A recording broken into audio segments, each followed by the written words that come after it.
રાજ્યના અનેક એવા ગામડા છે જ્યાં પ્રાથમિક સુવિધાનો અભાવ જોવા મળી રહ્યો છે, જેમાં અરવલ્લી મોડાસાના જીતપુર ગામે રોડ, ગટર લાઇન જેવી પ્રાથમિક સુવિધાઓથી વંચિત હોવાનું ગામ લોકો દ્વારા જણાવવામાં આવ્યું છે, જેને લઈ 50થી વધુ ગામની મહિલાઓ અને પુરુષોએ વિરોધ કર્યો હતો। સરપંચ અને ધારાસભ્ય દ્વારા ગામને વિકાસથી વંચિત રખાયું હોવાના આક્ષેપો ગામ લોકોએ કર્યા હતા। ગામ લોકોમાં વિકાસ માટેના વાયદા પૂર્ણ નહીં થતા આક્રોશ જોવા મળ્યો હતો। ગામ લોકોએ વિકાસના કામોની મતદાન પહેલા બાંહેધરી ન અપાય તો ગ્રામજનો મતદાન નહીં કરે તેવી ચીમકી પણ ઉચ્ચારી હતી।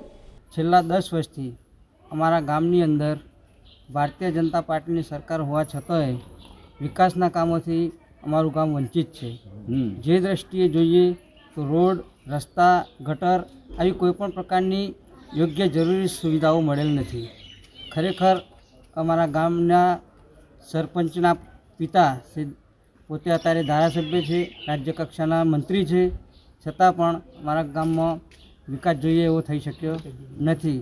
અમને માન્ય છે વડાપ્રધાન નરેન્દ્રભાઈ મોદી સાહેબનો કોઈ વિરોધ નથી કે ભારતીય જનતા પાર્ટી તરફનો કોઈ વિરોધ નથી, પરંતુ માત્ર ને માત્ર જો કોઈ વિરોધ હોય તો પંચાયતના ચૂંટાયેલા જે સરપંચ અને અત્યારના ધારાસભ્યનો છે, કારણ કે એમણે અમારા ગામ તરફ કોઈપણ પ્રકારની નજર કરેલ નથી અને એમણે અવારનવાર જીતપુર ગ્રામ પંચાયત અલગ પાડવા માટેના વાતો કરી અને માત્ર ને માત્ર અમને આશ્વાસન આપેલ છે।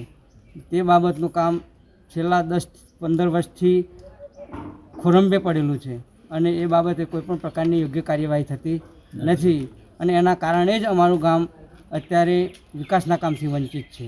જે ખરેખર એ કામ તાકીદે થાય એવી અમારા જેતપુર ગામના વડીલો, યુવાનો અને માતાઓ દરેકની માગણી છે અને જો આ કામ કરવામાં નહીં આવે તો જેતપુર ગામ આ વખતની 2024ની ચૂંટણીનો બહિષ્કાર કરશે, જેની સરકારે આ બાબતની નોંધ લેવી।